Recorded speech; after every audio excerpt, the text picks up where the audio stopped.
नमस्कार दोस्तों, कैसे हैं आप।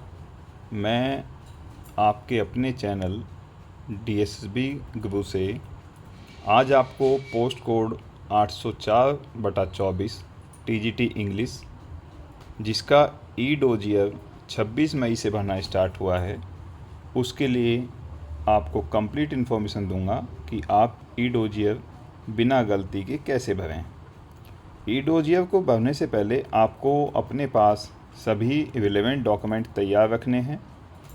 और वो डॉक्यूमेंट कौन कौन से होंगे, किस सीक्वेंस में आपको रखने हैं, क्या क्या उनका साइज़ होगा, कौन से डॉक्यूमेंट अटैच करने हैं, किस तरीके से डॉक्यूमेंटों को आप पीडीएफ या जेपीजी फॉर्मेट में बनाएंगे, क्या साइज़ रहेगा, कौन कौन से डॉक्यूमेंट ज़रूरी हैं, कौन कौन से डॉक्यूमेंट ऑप्शनल हैं, यह कंप्लीट जानकारी मैं आपको इस वीडियो में दूंगा।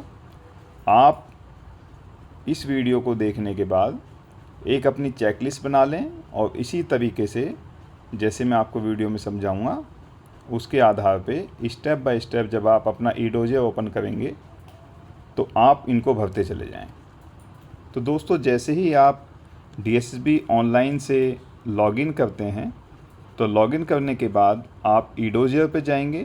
ई डोजियर पर जाने के बाद जो आपको सबसे पहला पेज ओपन होगा उसमें आपकी वही ज़रूरी जानकारी है जो आप उसमें फ़िल कर चुके थे। जैसे कैंडिडेट का नाम है, मदर्स फादर्स नेम है, डेट ऑफ बर्थ है, आपका एड्रेस है, मोबाइल नंबर है, ईमेल आईडी है।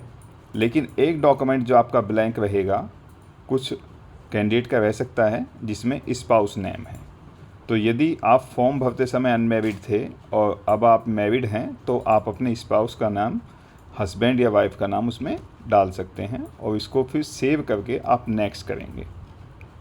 जैसे ही आप नेक्स्ट पेज पे आएंगे तो आपको सबसे पहले दिखाई देगा फ़ोटो। फ़ोटो मैंडेटरी है इसमें अपलोड करना। फ़ोटो के बारे में आपको बता दूं कि आप फ़ोटो जो खिंचाएं उसमें वाइट बैकग्राउंड रखिएगा और किसी तरह का चश्मा ना लगाएं, टोपी ना लगाएं। आप एक वाइट बैकग्राउंड वाला अपना फ़ोटो खिंचा के रखें और जो आपकी अपलोड किया जाएगा ई डोजियर के समय, उसमें फ़ोटो का जो मैक्सिमम साइज़ होगा वो 40 KB होगा। तो यही वो ज़रूरी बातें हैं जो आप एक चेकलिस्ट बना के नोट करें कि फ़ोटो का साइज़ 40, मैक्सिमम 40 KB होगा। और फ़ोटो की जो चौड़ाई होगी, जो विड्थ होगी उसकी, और जो हाइट होगी, जो ऊंचाई होगी, तो इसकी विड्थ जो है 110 पिक्सल और हाइट जो है 140 पिक्सल की होगी। तो सबसे पहले आप अपना फ़ोटो रीसाइज़ करके तैयार रखें जो उस पर अपलोड होगा। वरना क्या होता है कि आप फ़ोटो अपलोड करेंगे तो साइज़ या डायमेंशन उसका गलत बताएगा, तो फिर वो आगे आप नहीं बढ़ पाएंगे। तो फ़ोटो का प्रॉपर साइज़ दोबारा बताता हूँ कि मैक्सिमम साइज़ 40 KB, विड्थ इसकी 110 पिक्सल और इसकी हाइट 140 पिक्सल। दूसरे नंबर पे आपको मिलेगा सिग्नेचर, जो सिग्नेचर भी आपका मैंडेटरी है। तो आप वाइट पेपर पर अपना सिग्नेचर करके उसका फ़ोटो पिक करेंगे और यह सिग्नेचर आपका मैक्सिमम 20 KB में होना चाहिए। इसके लिए जो आपकी विड्थ होगी वो 140 पिक्सल होगी और जो हाइट होगी वो 110 पिक्सल होगी। तो इस तरीके से एक एक डॉक्यूमेंट आप जो ज़रूरी डायमेंशन है उसके अकॉर्डिंग तैयार रखेंगे तो आपको अपलोड करते समय ज़्यादा समय नहीं लगेगा और आप तरीके से अपना ई डोजियर अच्छे से भर पाएंगे। तीसरे नंबर पे आधार कार्ड का है जो आपको दिखाई देगा वहाँ। वो आधार कार्ड ऑप्शनल है, यदि आपके पास अवेलेबल है तो आप उसको डालिए और यदि अवेलेबल नहीं है तो वो मैंडेटरी नहीं है, ऑप्शनल है, आप डाल भी सकते हैं, नहीं भी। तो जो लोग इसमें अपलोड करना चाहते हैं वो बता देता हूँ कि आधार कार्ड आपका जेपीजी फॉर्मेट में नहीं जाएगा, आपको इसकी पीडीएफ बनानी होगी और पीडीएफ का जो मैक्सिमम साइज़ होगा 2 MB होगा, 2 MB तक। आप फ्रंट और बैक दोनों तरफ से इसको क्लिक करके इसकी पीडीएफ बनाएंगे और पीडीएफ जो है मैक्सिमम 2 MB की होगी, लेकिन फिर दोबारा बताता हूँ ये ऑप्शनल है। चौथे नंबर पे आपको दिखाई देगा 10th सर्टिफिकेट। यहाँ मार्कशीट की बात नहीं कर रहे हैं हम, 10th सर्टिफिकेट जिसे सनद भी कहा जाता है। तो आप उस प्रमाण पत्र को, उस सनद को, उस सर्टिफिकेट को जो कि 10वीं का होगा, ये मैंडेटरी है डालना, इसकी भी आप पहले पीडीएफ बना के तैयार रखें जिसका मैक्सिमम साइज़ 2 MB तक रहेगा। पाँचवें नंबर पे आपको दिखाई देगा थंब इम्प्रेशन। आप थंब इम्प्रेशन जो कि मैंडेटरी है, आप एक स्टाम्प पैड रखें, स्टाम्प पैड से अपना अंगूठे का निशान लें वाइट पेपर पर, ये मैंडेटरी है। और ये JPEG फॉर्मेट में या JPG फॉर्मेट में जाएगा, जिसका मैक्सिमम साइज़ 40 KB रहेगा। तो ये जो बातें बता रहा हूँ उसको चेक लिस्ट बना के आप रख लें, फिर अपलोड करें। जब सारे डॉक्यूमेंट तैयार हो जाएं तभी आप डोजियर फिल करें। स्टेप बाय स्टेप बड़ा स्मूथली आपका डोजियर फिल हो जाएगा। कोई भी डॉक्यूमेंट आपका ऐसा नहीं रहेगा कि इसमें क्या फिल करना है, कैसे, वो सारी चीज़ें मैं आपको जानकारी दे रहा हूँ। तो थंब इम्प्रेशन का जो डायमेंशन रहेगा वो विड्थ रहेगी 110 पिक्सल और हाइट रहेगी 140 पिक्सल, लेकिन इसका फॉर्मेट क्या है, JPEG। मैक्सिमम साइज 40 KB है इसका। छठे नंबर पे आपको दिखाई देगा OBC क्रीमी लेयर सर्टिफिकेट। तो यदि जो कैंडिडेट OBC से बिलोंग करते हैं और वो क्रीमी लेयर सर्टिफिकेट के तहत उन्होंने अप्लाई किया है तो वो अप्लाई करेंगे, इसमें अपलोड करेंगे, बाकी नहीं करेंगे। तो ये एप्लीकेबल है तो अपलोड होगा, अदरवाइज इसको आप छोड़ सकते हैं। लेकिन जो अपलोड करेंगे उसके लिए मैक्सिमम साइज़ 2 MB रहेगा और PDF फॉर्मेट में अपलोड करना है। सातवें नंबर पे जो दिखाई देगा आपको, वो दिखाई देगा documentary proof of recognisation degree university और इंस्टीट्यूट। मतलब आपकी जो BEd की डिग्री है वो किस इंस्टीट्यूट से रिकॉग्नाइज्ड है, कौन सी यूनिवर्सिटी से रिकॉग्नाइज्ड है, उसके लिए आप उसका सर्टिफिकेट जो मिला होगा, जैसे NCTE का लेटर है, उसको आप PDF फॉर्मेट में मैक्सिमम साइज़ 2 MB का रख के अपलोड करेंगे। लेकिन यहाँ पर इस समय ये ऑप्शनल है। ऑप्शनल किसके लिए है, जो गवर्नमेंट यूनिवर्सिटी से जिन्होंने BEd किया है। जो सरकारी संस्थान हैं उनके लिए ऑप्शनल है और जो प्राइवेट संस्थान हैं उनको ये अपलोड करना ज़रूरी होगा। तो आप ध्यान रखें कि आपने किस संस्थान से, वो निजी संस्थान था या सरकारी संस्थान था, किससे किया है, उसी तरीके से आप इसको अपलोड करेंगे। आठवें नंबर पे दिखाई देगा आपको कॉपी ऑफ एडमिट कार्ड। तो एडमिट कार्ड वही जो आप एग्ज़ाम देते समय आपने अपने एग्ज़ाम सेंटर से कलेक्ट किया होगा, जिसमें इन्विजिलेटर की सिग्नेचर होंगे, आपका अंगूठा लगा होगा, ये मैंडेटरी है। इसका साइज़ 2 MB रहेगा और इसकी PDF बनानी है। इसी के साथ मैं बता दूं, यदि किसी का एडमिट कार्ड खो गया है, मिस हो गया या नहीं मिल पा रहा है तो परेशान होने की आवश्यकता नहीं है। वो ऑनलाइन FIR करके उसकी एक कॉपी इसमें अपलोड कर सकते हैं कि मेरे पास इस समय मेरा एडमिट कार्ड मिसप्लेस हो गया था, खो गया था। उसकी FIR की कॉपी आप इस जगह अपलोड कर सकते हैं। 9वें नंबर पे आएगा SC या ST आप जिससे बिलोंग करते होंगे उसका सर्टिफिकेट। यदि आप जिस कैटेगरी में आते हैं SC ST में तो यहाँ इसको अपलोड करेंगे, अदरवाइज इसको छोड़ के अगले स्टेप पर चले जाएंगे। इसका PDF में बनेगा ये भी SC ST सर्टिफिकेट और मैक्सिमम साइज़ 2 MB रहेगा। 10वें नंबर पे जब देखेंगे तो आपको मिलेगा डिसेबिलिटी सर्टिफिकेट। इसका साइज़ PDF में रहेगा और मैक्सिमम 2 MB का बनेगा। ये भी जो कैंडिडेट इससे बिलोंग करते हैं वो इसमें अपलोड करेंगे, अदरवाइज़ को छोड़ देंगे। नेक्स्ट है जो 11 नंबर पे दिखाई देगा आपको OBC सर्टिफिकेट। यदि आप OBC से बिलोंग करते हैं और दिल्ली का OBC ही इसमें एप्लीकेबल होगा, अदरवाइज़ यदि आप अदर स्टेट से हैं तो वो OBC में काउंट नहीं होगा, जनरल में काउंट होगा।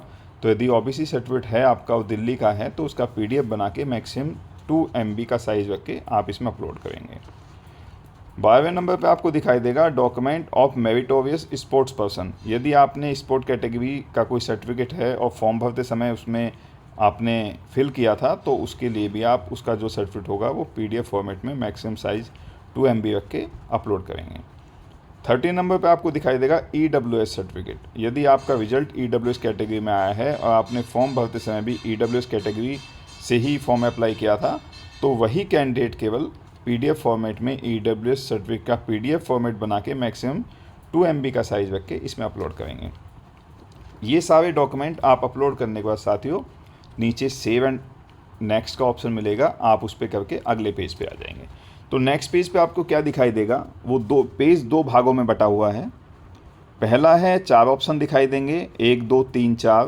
पहले में आएगा आपको ग्रेजुएशन, दूसरा BEd, तीसरा 8वीं तक आपने हिंदी की नॉलेज आपको होनी चाहिए, चौथा ऑप्शन CTT। ये आपको 4 ऑप्शन चूज़ करने हैं। अब शुरू से बात करते हैं। पहले ऑप्शन में आप अपनी ग्रेजुएशन चूज़ करेंगे जिसमें आपने BA ऑनर्स या BA पास किया होगा और इसमें 45% आपके मार्क्स होने चाहिए। इसमें अगले कॉलम में जब आप आगे जाएंगे देखेंगे तो रिजल्ट डेट डिक्लेरेशन आएगा कि आपने अपना BA जो ग्रेजुएशन की डिग्री पूरी की है वो रिजल्ट किस डेट में डिक्लेयर हुआ था। तो वो डेट ऑफ डिक्लेरेशन आप अपनी मार्कशीट से देख लें, फाइनल वाली से, कि रिजल्ट कब आया था, वो डेट इसमें मेंशन करेंगे। किस इंस्टीट्यूट से मतलब अपने कॉलेज का नाम डालेंगे, और साथ में वो कॉलेज प्राइवेट था या गवर्नमेंट था, ये डालते हुए लास्ट वाला बटन दिखाई देगा सामने उसके, सेव, आप इसको सेव कर देंगे। इसके बाद सेकंड पे आएंगे। सेकंड में बीएड आप चूज करेंगे, और बीएड का भी आप मार्कशीट देखेंगे फाइनल वाली। जिनका 1 साल वाला है बीएड, वो 1 साल वाली मार्कशीट पे देखें। जिनका सेमेस्टर वाइज है, 2 साल में कंप्लीट हुआ है, 4 सेमेस्टर में, तो उसको देखें कि लास्ट वाले पे फाइनल पे रिजल्ट डेट डिक्लेरेशन क्या है, आप वो डेट डालेंगे। साथ में आप अपने कॉलेज या इंस्टीट्यूट का नाम डालेंगे, और वो कॉलेज गवर्नमेंट था या प्राइवेट था, उस चेक बॉक्स को सिलेक्ट करते हुए इसको सेव कर देंगे। थर्ड पे आप देखेंगे कि 8th क्लास तक या 8th से ऊपर आपको हिंदी की नॉलेज है। इसके लिए यदि आपने 8वीं तक हिंदी पढ़ी है तो 8वीं की मार्कशीट आपको अपलोड करनी होगी, और यदि 8वीं से ऊपर 10वीं या 12वीं तक आपके पास जो है, मैं आपसे कहना चाहूँगा यदि 10th में आपके पास हिंदी है तो आप 10th का रिजल्ट कब डिक्लेयर हुआ, उसका इंस्टीट्यूट का नाम क्या था, मतलब स्कूल कॉलेज का क्या नाम था आपका, वो गवर्नमेंट संस्थान था या प्राइवेट था, इसको चेक बॉक्स करके आप सेव कर दें। चौथे नंबर पे सीटीटी का सर्टिफिकेट आएगा। इसमें मैं आपको बता देता हूँ दोस्तों, ये सीटीटी मार्कशीट अपलोड नहीं करनी है आपको, या सीटीटी का सर्टिफिकेट अपलोड करना है। इसका रिजल्ट डिक्लेरेशन डेट कि किस डेट में आया है वो आपको मिल जाएगा आपके सर्टिफिकेट पर लिखा हुआ, और इंस्टीट्यूट में सीबीएसई आप जो डालेंगे, सीटीटी क्योंकि सीबीएसई लेती है, आप सीबीएसई लिखेंगे, और ये अपने आप में गवर्नमेंट संस्थान है, गवर्नमेंट करेंगे और इसको सेव कर देंगे। ये एक पेज ऊपर वाला इसका कंप्लीट हो जाएगा। जब इसके नीचे की तरफ आएंगे तो आपको 11 पॉइंट दिखाई देंगे। 11 पॉइंट में आपको सभी डॉक्यूमेंट पीडीएफ फॉर्मेट में देने हैं इसमें, और मैक्सिमम साइज़ इस डॉक्यूमेंट का 2 MB रहेगा। तो पहले नंबर पे आपको इसमें अपलोड करना है वो 10th की मार्कशीट और सर्टिफिकेट। तो आप मार्कशीट के साथ सर्टिफिकेट की भी फ्रंट और बैक दोनों साइड से पीडीएफ बनाएंगे। पीडीएफ का साइज़ 2 MB रहेगा मैक्सिमम, ये मैंडेटरी है। आप इसकी फ़ाइल को आगे अपलोड कर देंगे, जहाँ ब्राउज़ मांगेगा कि ब्राउज़ करके फ़ाइल को चूज करो, फाइल चूजन, वहाँ आप इसको चूज करेंगे, फ़ाइल को अपलोड कर देंगे। आगे आएगा सब्जेक्ट्स, नेक्स्ट जो कॉलम है उसमें आपकी 10th में आपके पास क्या क्या सब्जेक्ट थे, जैसे Hindi, English, math, science, social science, आप कोमा लगाते हुए सारे सब्जेक्ट यहाँ टाइप करेंगे, और मैक्सिमम मार्क्स आपके कितने रहे हैं। साथ में मैक्सिमम मार्क्स में से आपके अगले कॉलम में ऑफ 10 आपके कितने नंबर आए हैं वो मार्क्स लिखेंगे, और यदि कोई रिमार्क्स है तो रिमार्क्स लिखेंगे, और फिर उसके बाद उसको फाइल को सेव कर देंगे।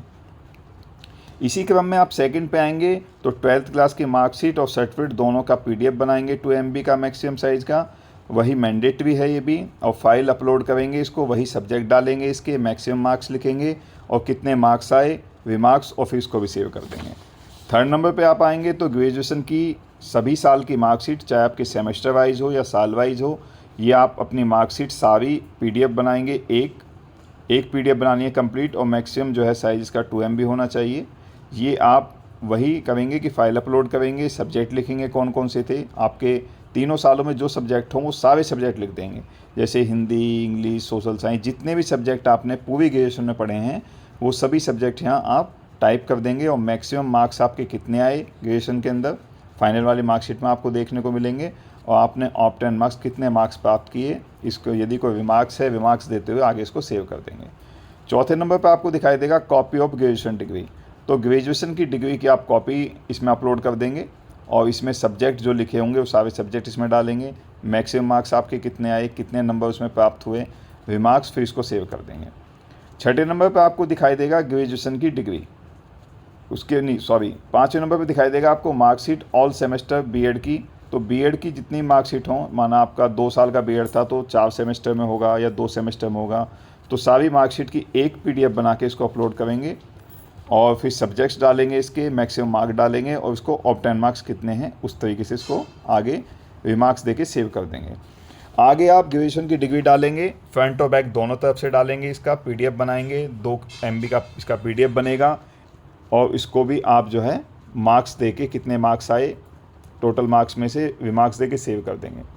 7वें नंबर पे आपको दिखाई देगा सीटीईटी का सर्टिफिकेट। आप सीटीईटी का सर्टिफिकेट, मार्कशीट की बात नहीं कर रहा दोस्तों, ये इसमें एक काम करना मैं आपको सलाह देना चाहूँगा कि सीटीईटी की मार्कशीट और सर्टिफिकेट दोनों की आप पीडीएफ बनाएं, और उसमें आपके मैक्सिमम मार्क्स कितने थे, ऑफ 10 मार्क्स कितने थे, इसको लिखते और सेव कर दें। इसमें जो सब्जेक्ट डालेंगे तो जितने सब्जेक्ट आपके हैं जैसे सोशल साइंस है, इंग्लिश है, हिंदी है, साइकोलॉजी है, जो भी रहा हो आप वो सारे सब्जेक्ट यहाँ लिख के इसको सेव कर देंगे आगे। 8वें नंबर पर आपको दिखाई देगा डॉक्यूमेंट नॉलेज ऑफ हिंदी। तो इसमें आप 8वीं की मार्कशीट या फिर 10वीं की मार्कशीट, जहाँ आपने हिंदी पढ़ी हो जहाँ तक, वो मार्कशीट आप इसमें अपलोड करेंगे। सब्जेक्ट लिखेंगे उसके सारे, जिसमें आपको हिंदी विषय भी दिखाया जाना है, उसमें टाइप करना है, और मैक्सिमम मार्क्स कितने हैं, ऑप्टेंट कितने आए, और रिमार्क्स देके इसको सेव कर देंगे। आगे यदि आप एज का रिलैक्सेशन ले रहे हैं तो वो अपलोड करेंगे सर्टिफिकेट, अदरवाइज इसको खाली छोड़ देंगे। 9वें नंबर पे दिखाई देगा आपको, और 10th नंबर पे दिखाई देगा एडमिट कार्ड का फर्स्ट पेज। जो आपने एग्ज़ाम दिया था टीजीटी इंग्लिश का, जिसका पोस्ट कोड 804/24 था, आप उसका एडमिट कार्ड की फर्स्ट पेज की कॉपी, जिसमें इन्विजिलेटर के साइन होंगे और आपके अंगूठे लगे होंगे, ये आप अच्छे से साफ़ सुथरा इसको अपलोड करके और इसको सेव कर देंगे। यदि इसके अलावा भी आपके पास कोई मिसलेनियस डॉक्यूमेंट बचता है, जैसे आप एमए हैं इंग्लिश से, तो यदि एमए की मार्कशीट भी आप लगाना चाहते हैं तो उसकी पीडीएफ बना के आप इसको यहाँ पे अपलोड कर देंगे। तो दोस्तों ये वो सभी ज़रूरी डॉक्यूमेंट थे जो आपको ईडोजीओ के समय ज़रूरत पड़ेगी। तो आप पहले इसी सीक्वेंस में जैसे मैंने बताए हैं, इसी तरीके से आपका ईडोजीओ खुलेगा। आप ईडोजीओ में ये सारे डॉक्यूमेंट अपलोड करने से पहले इनको तैयार कर लें। सबका साइज़ मैंने आपको बता दिया है, उसी साइज़ में तैयार रखें। तो आप ईडोजीओ स्टेप बाय स्टेप बहुत ही स्मूथली तरीके से भरते चले जाएंगे और आपका ईडोजीओ आसानी से कंप्लीट हो जाएगा। किसी तरह की आपकी बाद में ये नहीं होगा कि ये वाला डॉक्यूमेंट गलत अपलोड हो गया है, इसमें मार्क्स ऐसे डालने थे वैसे डालने थे, सारी चीज़ें मैंने समझा दी हैं।